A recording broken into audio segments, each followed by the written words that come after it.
कहते हैं विश्वास एक कांच के जैसा बहुत ही नाजुक होता है, जो एक बार टूट जाता है तो दोबारा नहीं जुड़ता।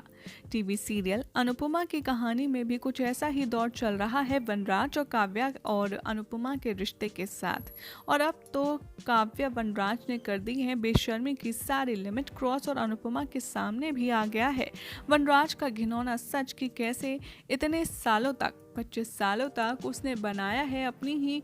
पत्नी को बेवकूफ़ और काव्या के साथ एक्स्ट्रा मैरिटल अफेयर छुपाया है उसने उसी के नाक के नीचे। और ये सब कुछ पता चल जाने के बाद काव्या के साथ उसके एक्स्ट्रा मैरिटल अफेयर की घिनौनी बात पता चल जाने के बाद अनुपमा को लगा है ज़ोरदार शॉक। और अपकमिंग ट्रैक में आप देखेंगे कि कैसे अनुपमा को जैसे ही होश आएगा वहाँ पर वनराज उसके पास आएगा और उसकी देखभाल करने का नाटक करेगा। जैसे जैसे अनुपमा को होश आएगा वो वनराज की शक्ल देखेगी, उसे वो सारी बातें अपने दिमाग में एक बार फिर से याद आ जाएंगी जो उसने अपनी शादी के दिन काव्या और वनराज को उसी के बिस्तर पर रोमांस करते देखा था।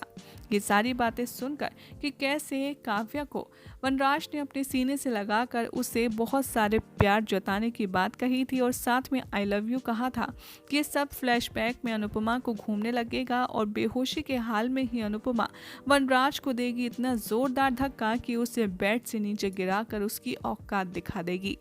वनराज के साथ इस तरीके का बिहेवियर देखकर यहाँ पर देवयानी को भी लगेगा बहुत बड़ा शॉक और वो समझ जाएगी कि जो पत्नी अपने पति को देवता मानती थी, जो पत्नी अपने पति के खिलाफ एक शब्द नहीं सुनती थी, आज वही उसके साथ इस तरीके का सुलूक कर रही है, तो यानी कि बात बहुत बड़ी है।